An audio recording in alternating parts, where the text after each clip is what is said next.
¿Qué pasa, familia? 6 de la mañana y estoy en el aeropuerto de Azerbaiyán para ir a Najicheván, que es una parte de Azerbaiyán que está al otro lado de Armenia. Bueno, después de la guerra del Nagorno-Karabaj, en la que Azerbaiyán ha vuelto a ganar ese territorio, lo que probablemente quieren hacer ahora es abrir un corredor desde Azerbaiyán a la parte de Najicheván que pertenece a Azerbaiyán, el corredor de Zanzegar creo que se llama. Si está mal lo escribiré aquí debajo. Esto es bastante probable que suceda.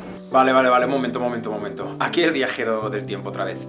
La guerra del Nagorno-Karabaj es una guerra muy compleja que he ido desglosando en los vídeos anteriores y seguiré hablando de ella probablemente más adelante, pero por si no has visto los vídeos simplemente he dado unas leves pinceladas. El Nagorno-Karabaj es una zona que está habitada por armenios, la mayoría son armenios, era un territorio que no estaba reconocido internacionalmente, pero bueno, formaba parte de Armenia. Azerbaiyán ahora mismo ha aprovechado que Rusia, que era quien estaba apoyando a Armenia en su momento, está aliado con otras cosas para reconquistar esa zona. Ha habido en esos conflictos muchísimas muertes, un éxodo masivo de armenios y bueno, un montón de conflictos que en Europa se ha silenciado porque Azerbaiyán lógicamente está suministrando mucho gas a Europa y no les interesa que se hable de este tema. Entonces simplemente hay que saber que ahora Azerbaiyán ha ganado esta guerra y después de esta victoria lo que van a hacer probablemente es seguir conquistando la parte de Armenia, que es el corredor de Zanzegur, que va a unir a Azerbaiyán con la República Autónoma de Najicheván, que como habéis visto en el mapa, que es donde voy ahora mismo en ese vídeo, es una zona que pertenece a Azerbaiyán, pero está separada de Azerbaiyán porque está Armenia en el medio. Entonces Azerbaiyán lo que va a hacer ahora es intentar unir esas dos partes, conquistando toda una zona de Armenia para juntar las dos partes de Azerbaiyán. Ya que Armenia no tiene nada que hacer, como ya he comentado creo en otras partes del vídeo, dice Turquía que si no lo consiguen pasarán por Irán, cosa que se duda bastante. Así que nada, voy a ver qué tal por esa tierra de Noé, que le llaman. Yo os iré contando. No hace buen día, así que es una tada, porque quiero ver el Machu Picchu del Cáucaso y con nubes estará jodido. Pero bueno, vamos a ver.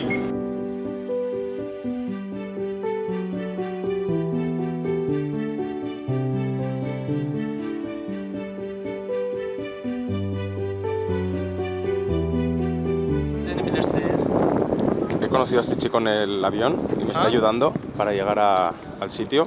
Me querían timar en el aeropuerto, los taxistas me querían cobrar el doble de lo que valía llegar aquí, que en realidad costaba 2,5 euros y me querían cobrar 5, no pasa nada. Pero el chico que he conocido pues me ha dicho que me traían y no venían ni aquí en el centro, pero bueno, súper majos. Exceed the speed limit, cars have GPS. We know how...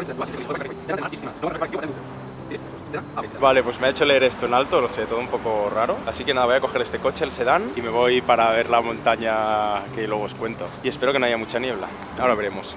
Tengo 1 hora de camino. Tremenda movida al coche, que es automático y nunca he llevado un coche automático. Voy pisando huevos porque he leído por internet, primero, que no puedes ir por el carril de la izquierda porque te multan en los que son autopistas o autovías, y que está lleno de cámaras. O sea que si te pasas de velocidad te pillan 100%.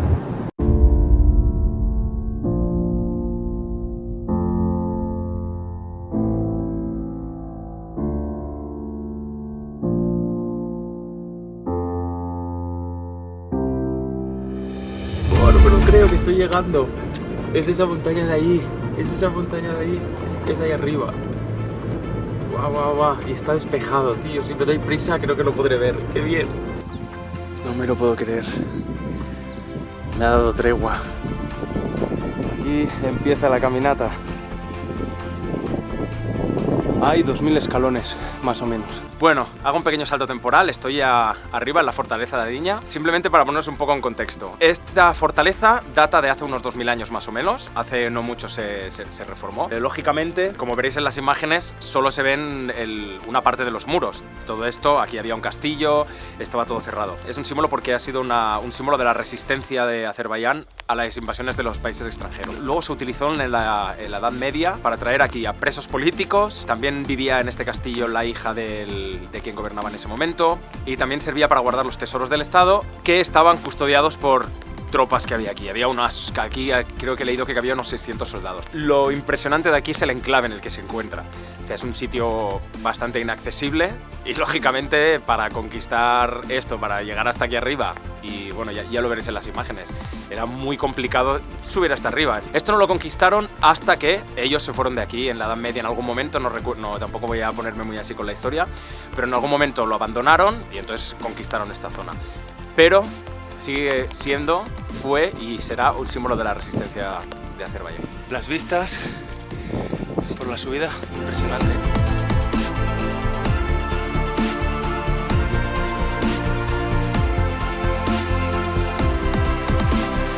Se está haciendo pesadito, ¿eh?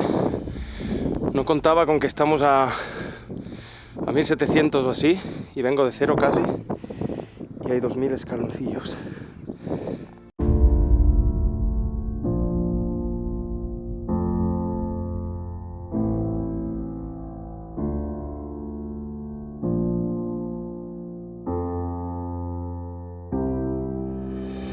Ya he contado más de 1000 escalones, así que debo estar por la mitad. Me falta poco.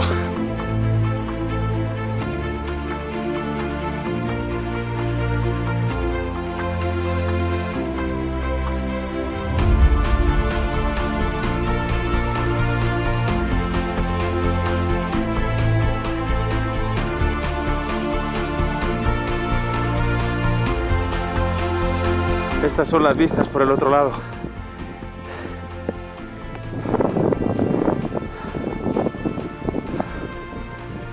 Y por fin, hace mucho aire, no sé si se me va a escuchar bien, pero no me puedo creer que he llegado después de la tensión en aeropuertos de Barcelona, los problemas que he tenido con las aerolíneas, con Booking, el primer día también con el alojamiento, otro problema que he tenido de Azerbaiyán de Bakú para venir aquí en el aeropuerto, que he pasado mucha tensión, que esto no lo he explicado y por ahora no lo puedo contar, pero este era un sitio que tenía muchas ganas de venir, estoy muy emocionado, encima estoy solo totalmente, con el tío del aeropuerto me ha dicho, cuando le he dicho que venía aquí, al hombre que he conocido que me ha llevado al centro, me ha dicho, eres muy valiente por subir ahí con el día que hace y el riesgo que había de que lloviera, pero mira, acabo de llegar, ha salido el sol, hostia, es que estoy flipando, esto es increíble, la historia que tiene este lugar, todo este lugar.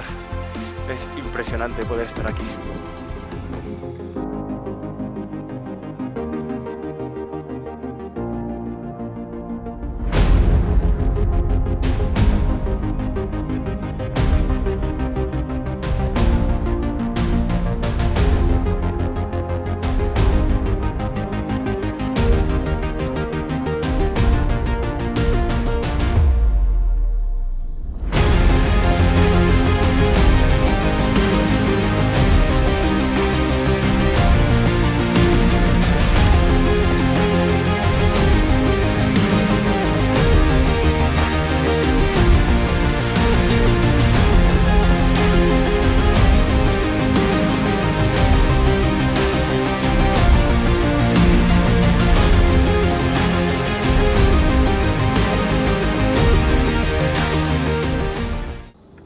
Y esta pedazo de montaña, Illang no sé qué, que creo que son 2000 metros, aquí se chocó el arca de Noé.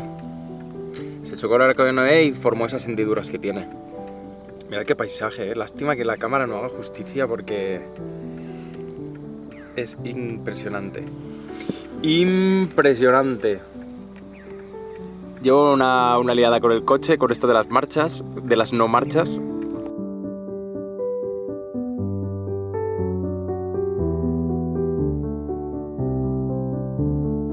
Por cierto, mi comida de hoy ha sido barrita energética, que me he traído un montón de Barcelona, de la página HSN, que son muy ricas, dátiles, y acabo de parar en un súper a comprarme unas patatuelas de tomate y una guarrería. Eso es lo que me estoy alimentando. Zumito, agua, hoy no estoy comiendo muy bien y la cena de ayer cena también. Ya sabía que era un país que se consume mucha carne, así que iba a estar complicado. Bueno, pues sigo. Me quedan ahora 45 minutos para unas cuevas con una leyenda muy chula que aparece en el Corán, así que vaya que voy.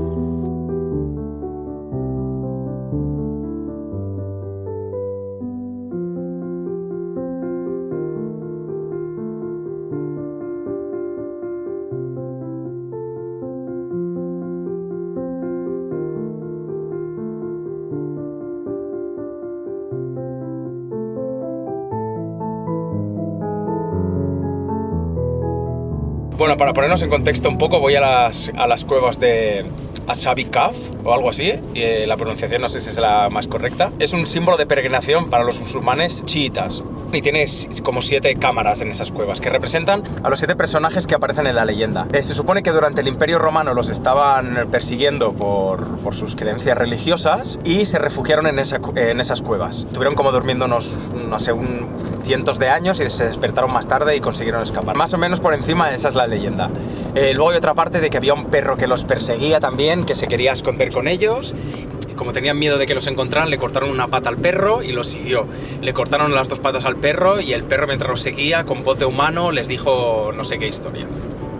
O sea, ese es el cuento un poco por encima, ¿vale? Pero bueno, lo más importante es que es un sitio de peregrinación y voy a ver qué tal.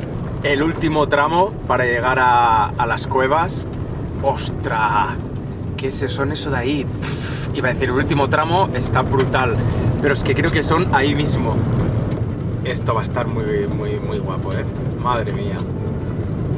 Bueno, como os he comentado, es un sitio de peregrinación, así que ya solo la entrada a este sitio aquí para reunirse, para estar sentado con mesas, para estar en familia, vaya. Y vamos para allá, es gratuito este sitio también. Hoy puede que sea el día de las escaleras. Bueno, vamos al lío.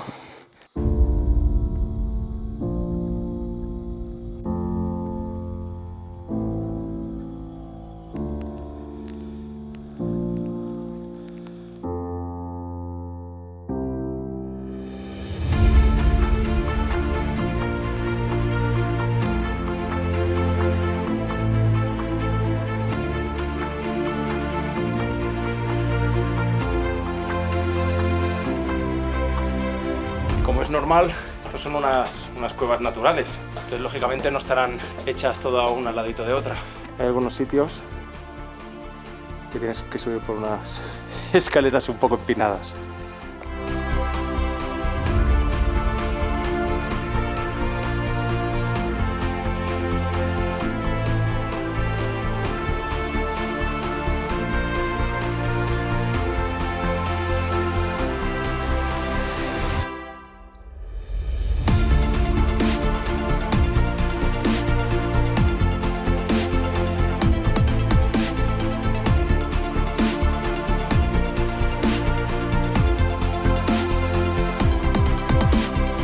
Empezó a bajar y está la cosa complicada, porque esto está resbaladizo.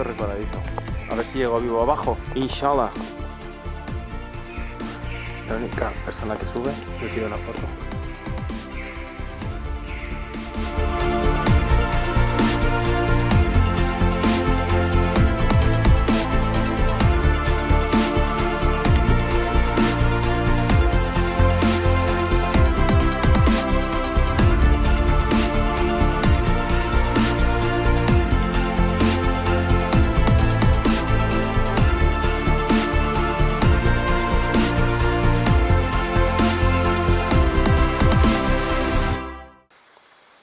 Vale, que esto sigue, que hay más cuevas.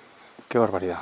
Vale, imagino que esto de aquí detrás debe ser una mezquita, porque, bueno, como es un sitio de peregrinaje, supongo que aquí rezarán, y hay una cortinilla en el medio, supongo que para separar hombres de mujeres. No he encontrado mucha información, pero está espectacular.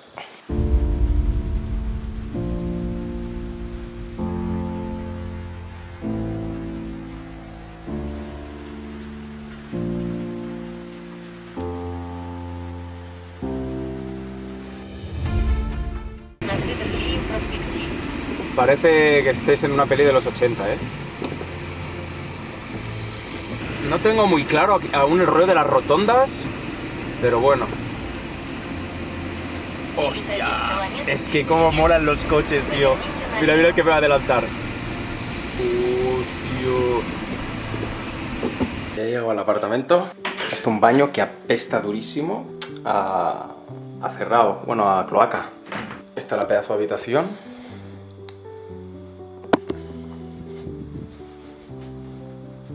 Otro comedor gigante, una cocinilla, y aquí otra habitación con un armario muy grande y esta especie de galería queda aquí atrás. ¿Cómo les gustan las banderas grandes, eh?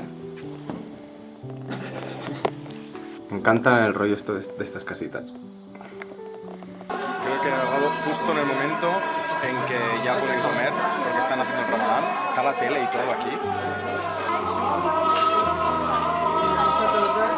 Poca broma que están buenísimos los espaguetis, con un montón de especias y con tomate natural. Están muy ricos y están al dente. Y eso es una especie como los bureks, con queso, que está súper bueno también. Hostia, tenía pocas esperanzas y flipa.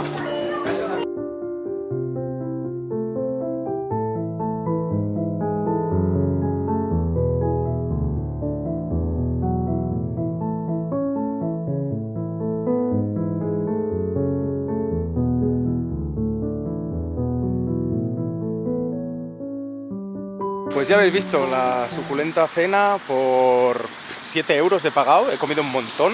Las ensaladas esas que estaban ahí puestas, con su salsa, los panes, luego me he tomado un té, un chai, como le llaman aquí, como en la India, un cha o chai le llaman. Y muy barato, no sé, no entiendo muy bien aún lo de los precios, en unos sitios caros, otro barato, no sé. Otro día más, balance positivo, hora de ir a dormir, acabo de editar un poco los vídeos y nos vemos mañana, me tengo que levantar temprano. Bueno, a lo mejor no me levanto tan temprano, para ir a ver un mausoleo, lo de la tumba de Noé y varias historias. Mañana lo descubrimos. Buenas noches.